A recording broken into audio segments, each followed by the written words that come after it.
Chapter 5 Planetfall. After departing the company of the Imperial corvette, the Osprey burned hard down the gravity well toward New Terra to make up time, passing dozens of ships heading in and out of the system. New Terra was by far the busiest star system in the Empire. Hundreds of ships moved in and out of the system every hour. In most star systems in the Empire, you could just drop out of a wormhole near the colony world you were heading for. Because New Terra was the seat of power, the entire system was ringed with interdiction field generators. There were 4 approved entry points into the system based in the outer system just beyond the orbit of Heathcliff, the outermost planet in the system. A ship entering from any other direction would be immediately chased down. The Bellerophon system, previously known as the 51 Pegasi system to Earth astronomers 300 years prior, was the second extrasolar colony that the people of Earth established. The first, in Epsilon Eridani, was destroyed when the colonists tried to secede from Earth's control. That planet was still uninhabitable. The discovery of wormhole generator technology opened up systems near and far, allowing humans to leave their homeworld in droves, and they did. After Epsilon Eridani, the governments of Earth realized they couldn't control all of those new worlds. The Independent Systems Alliance was born. New Terra was one of those 1 in a million finds. Earth-like in every way meaningful to humans, lacking any native sentient species, the planet was perfect for establishing a colony.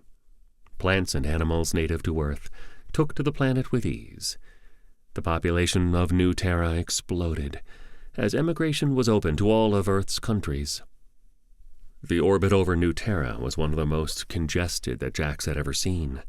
Thousands of ships were sitting in parking orbits, strung between almost a dozen orbital stations, most the size of Kelso Station or larger.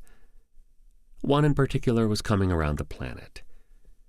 "Gateway Station," Jack said aloud. Naomi whistled. "I always forget how massive that thing is." Gateway Station was the first thing built in the system, meant to provide housing and logistical support for the earliest colonists. Its purpose since then had shifted over the decades, as had its mass. The government had built upon it time and time again. Most recently, it was home to the Imperial Naval Command. Docked on either side of the massive station were 2 massive Warhammer-class cruisers. "Incoming call," Skip announced. "Inbound transport, Osprey. Please maintain your course," a voice said over the speakers. "Such a welcoming bunch," Jax groused. He busied himself with confirming system statuses and staring out the window. He snapped his fingers. "Oh, hey, Rudy, find us a mechanic, will you?" From his station behind Jax's, the navigation droid answered. "Will do. I won't have anything else to do." Jax looked over his shoulder. "Hey, don't blame Independent Transport Osprey. I am transmitting your flight path now. You are cleared through to Titan City Spaceport Alpha. Do not deviate from your assigned path." Jax tapped the communications control. "Or you'll destroy us, we get it." He accepted the incoming data packed with their assigned flight path. He looked over his shoulder. "Want to get Auntie and Jeffrey ready?" Naomi stood up. "Chief Purser Himura is on it," she mock saluted. Jax clucked, turning back to the flight controls. Gateway Station slid past as the Osprey entered the upper atmosphere of New Terra, directly into a raging storm. "Great," he said, tightening his grip on the flight controls. He tapped the intercom. "Hold on to your butts. There's a storm over the capital." "Looks like it is over half the continent," Rudy said. Jax nodded. A bolt of lightning ripped across the sky ahead of the Osprey. Jax banked to avoid it, causing the nav console to beep angrily. As the Osprey descended through the clouds, Jax could see the Imperial grounds and the Alpha spaceport of Titan City, capital of the planet and the Empire. Wind and rain were buffeting the ship, and he could see that several streets in the older sections of the city were submerged. He reached for the comms. "Titan City Space Control, how long has this storm been raging? Is Spaceport Alpha safe and secure?" "Osprey, the storm started last week. Rest assured the spaceport is nice and dry, so long as you don't crash." "Copy that. I think I'll be okay," he said, closing the channel. He tapped the intercom. "We'll be on the ground in 10 more minutes. It's gonna be bumpy the entire way. Make sure to grab something that's bolted down."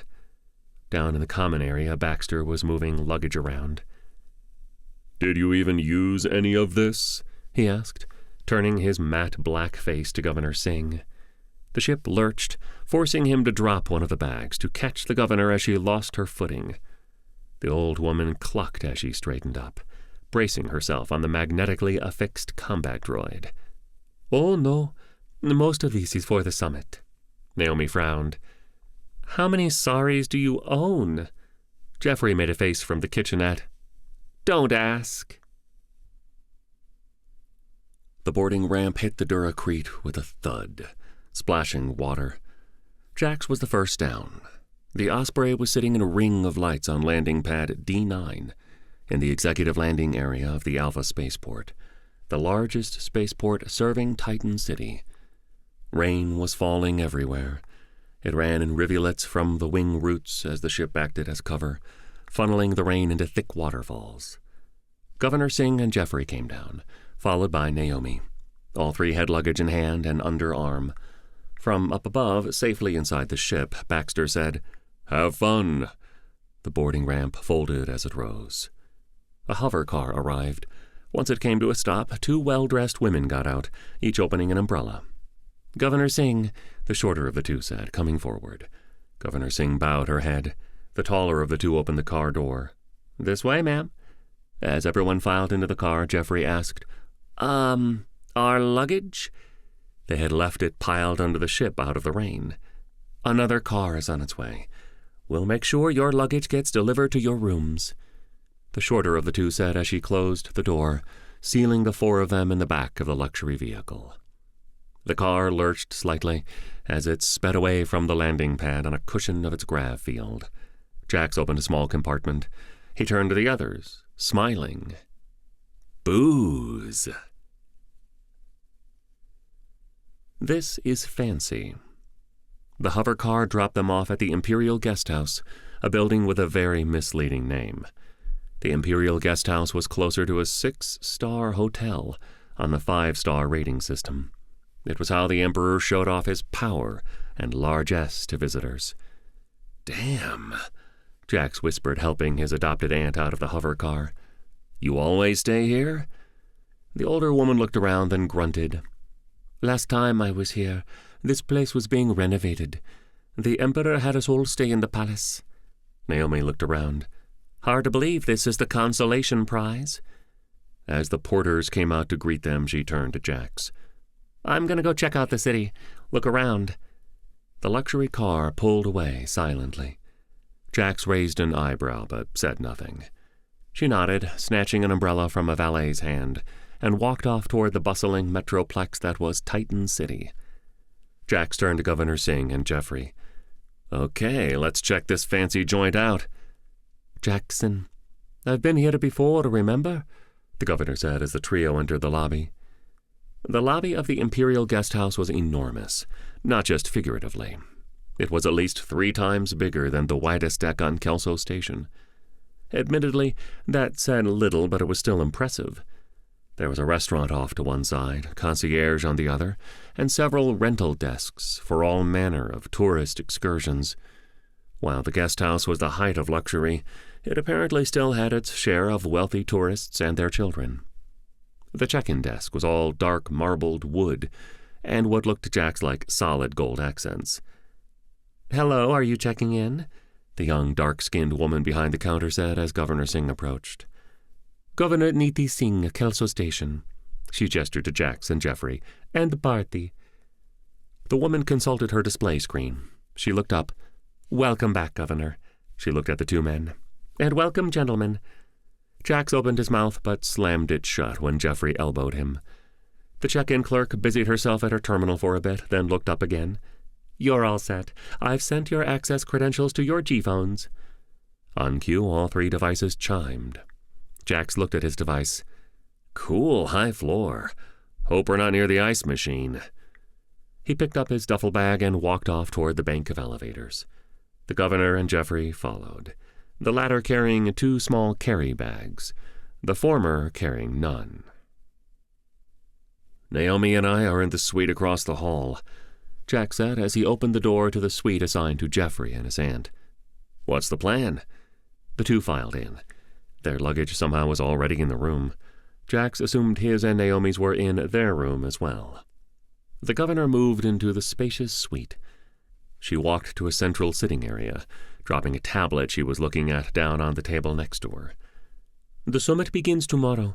There is a dinner tonight." She moved to one of her suitcases, pulling out a sari of deep green satin. Jax nodded. "Okay, need us for any of that?" Governor Singh shook her head. "No, Geoffrey and I will be fine. The summit ends in 3 days, and there's a reception the final evening. You and Naomi should come to that. I can show you off to my friends." She smiled. Jax nodded. "Okay, cool." He looked from her to Geoffrey. "Holler if you need me, or us." He left, letting the door quietly close behind him. The suite that Naomi and he had been assigned was a twin of the one Auntie and Geoffrey were in. 2 rooms, a central sitting and entertainment area, small kitchenette space with dining table off to the side. Walkabout. The downtown district of Titan City had changed little since Naomi was last there. Back then, she had had little time to sightsee as she was running for her life, having escaped the Imperial Academy of Sciences complex, home to the interface program. She was also barely 15 at the time. She caught a cab from the Capitol complex, shortening the 5-kilometer distance considerably. Spending so much time on Kelso and the outer colony worlds, it had surprised her to see an actual human driving the cab. The Emperor had very strict views on non-human life. Things like cabs, which would normally be managed by cheap-to-make rudimentary intelligences, were still the domain of human cab drivers. "Where to?" the cabbie asked. "The entertainment district," she answered. That wasn't her destination, but it was close enough, and it would leave no obvious record. The trip was short. The cabbie was professional enough that he didn't make small talk after his initial "Where are you from?" was met with "Not here." She paid her fare and exited the cab into the busy entertainment district. Memories came flooding back of a decade past. Running through the wide streets, ducking into stores and behind food carts, trying to not attract attention as best she could. While it wasn't unusual to see unattended children her age running around the entertainment district, a lone child was a bit odd. She had regretted splitting up from the others almost immediately, but they had agreed that they would be harder to track and capture if each went a separate way. The storm did not appear to be dampening tourists' or locals' spirits in the slightest. She walked until she found a coffee shop that looked to be more of a local flavor than the crowded chain a half-block away. Almost more importantly, it was dry. The smell of fresh brewed coffee, something not easily attained on Kelso or any of the outer colonies, embraced her as she opened the door, a bell jingling on the frame. She inhaled deeply as she shook her umbrella dry. "You look like a woman who will appreciate a good cup of coffee," someone said. Naomi shook her head a little, breaking her reverie. She looked around, her gaze settled on the man behind the counter. He was at least 10 years her senior, athletic build, sandy blonde hair. She walked up to the counter. "I'll take the largest cup you've got," the man smiled. "Of?" "Dealer's choice," she replied, smiling. She paid and took a seat at a table near the front of the small shop, next to the floor-to-ceiling window looking out on the bustling thoroughfare outside. The storm had not let up since she left the guest house. Puddles lined the wide pedestrian boulevard. Awnings were creating waterfalls. A few minutes later, the man from behind the counter placed a steaming cup in front of her. He also took a seat opposite her. "Mind some company? I've got a few minutes break." He gestured around the small space. Everyone had drinks, and no one was waiting at the counter. His smile was broad. He ran a hand through his light blonde hair. Naomi smiled and made a welcoming gesture. Naomi smiled and took a sip of her coffee. She held the cup in both hands, letting the warmth make her fingers tingle. I'm Stacy. She shifted her grip on her coffee to reach into her pocket.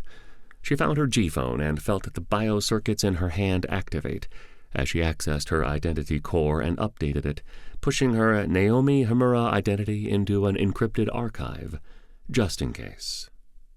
Michael. He offered his hand. Releasing her G-phone, she shook his hand. Here on business or pleasure? What makes you think I'm not a local? Naomi replied. I'd have noticed you, he replied, smiling. Smooth, she replied, leaning in, inclining her head. Business, she added. You didn't look the tourist, but you never know. He nodded to her umbrella. Plus, I noticed the Imperial Guest House logo. He smiled. He inclined his head, eyes on her coffee. Like? She smiled. I do. What is it? His shoulders went back as his chin raised a bit. A new varietal. They've been exploring hybridizing beans from Earth to do better in the soil here in the high desert regions. A hybrid of Pate Kamum from somewhere, I forget where, in South America, and SL-54 out of Kenya. His pride was obvious. Well, it's good, Naomi replied, taking a sip, not breaking eye contact. She looked around. It's been a while since I've been in Titan City. I can't believe downtown has grown so much. She waved toward nothing in particular beyond the window. Is the Academy of Sciences still over there somewhere? Michael's gaze lingered on Naomi for a heartbeat. Then he turned to look out the window. Yeah, it's just 2 blocks over. He pointed. He turned back to look at her. They've been busy. The Emperor has put a lot of effort into Titan City. You probably saw the development on your way down when you arrived. He continued. They've been building towers as fast as possible and replacing entire neighborhoods. Naomi nodded. No argument. He's been busy. She turned her attention fully back to Michael. I've got some errands to run. When do you get off work? Michael beamed. I'm just covering for one of my employees. She had to leave early, sick. My other employee is on his way. Taking a chance, he added. I live a few blocks west. Naomi raised an eyebrow. Do you now? She took a sip of her coffee and stood, taking her G-phone out of her pants pocket. I'll message you. She held her phone up and pressed the icon to exchange contact details. Michael's G-phone beeped, and he pressed something on the screen. He stood and walked her to the door. I look forward to hearing from you, Stacy. She put a hand on his arm as she exited.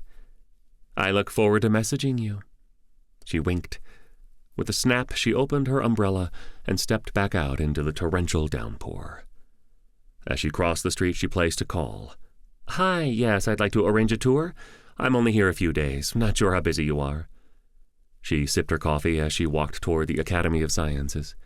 Yes, that would be wonderful. Thank you. She disconnected. She rounded a corner, coming face to face with the blocky gray square that was the Academy of Sciences complex. The principal building reached up 50 or more floors, surrounded by several smaller outbuildings, all surrounded by a 12-foot-high wall, complete with shock troops scattered along the top. Nightlife. Where are you? Jax asked, staring out the window of the suite they had assigned him and Naomi. He had moved their luggage to the 2 bedrooms and dug through his bag for something more comfortable. Now his room looked like his cabin on the Osprey usually did. Clothes were on the bed, the floor, everywhere. His G-phone was sitting on the dining table behind him. Over his earpiece, Naomi said, I'll fill you in over breakfast. Don't wait up for me. The phone beeped to show that she had disconnected. Guess I'm on my own tonight, Jax said out loud to the empty suite. He turned and looked around. Computer? Nothing. He frowned. Room? Again, nothing. He inhaled. Fucking backwards ass. He trailed off as he looked at the coffee table in the sitting area. On it were several brochures and a central comm terminal. He looked at the device and headed for the door to the suite. Good evening, sir. How can I help you? A staff member behind the concierge stand said as Jax approached. I'm looking for some place to get drunk, Jax said. The other man, dressed in the finest suit with tailcoat that Jax had ever seen, the accoutrements all Imperial colors, nodded sagely. "Indeed." He looked Jax up and down, appraising him. "I think I know just the place." He withdrew a tablet from an interior pocket of his coat. After a minute of tapping and swiping, he looked up. "Here you go." He swiped towards Jax, causing Jax's G-phone to beep in his hand. Jax looked down. "The rusty swordfish?" He looked up, grinning. "Sounds fun." "You look like someone who might enjoy a bit of an edge to his evening. The swordfish is not overly dangerous, but resides near the Old Town section. A rougher part of town than many are comfortable with," the man said. "I'm definitely not afraid of a little rough edge here and there," Jax grinned. "Shall I summon a cab for you?" the finely dressed concierge asked, offering Jax a collapsed umbrella similar to the one Naomi had grabbed when she left earlier. He nodded, accepting the umbrella. According to the cab driver, the Newsnet said the storm currently drenching the city and everything near it was a once-in-200 years kind of thing. The cab dropped Jax off outside the rusty swordfish. There was a crowd standing around outside the establishment, huddled under shared umbrellas. The venue didn't actually have a visible name, but had what had to be a 10-foot bronze swordfish mounted to the building. Jax walked through the crowd of patrons into the dimly lit building. Inside was everything he hoped for. The concierge had read Jax expertly. "Just like home," he murmured. Jax found a seat at the bar between a man Jax's age and his older friend and two women. "Okay to grab this seat?" Both parties nodded. The two men immediately turned back to their conversation. The two women smiled. The nearer, a brunette, smiled and said, "By all means." She turned back to her friend, the two laughing to each other lightly. Jax flagged the bartender down.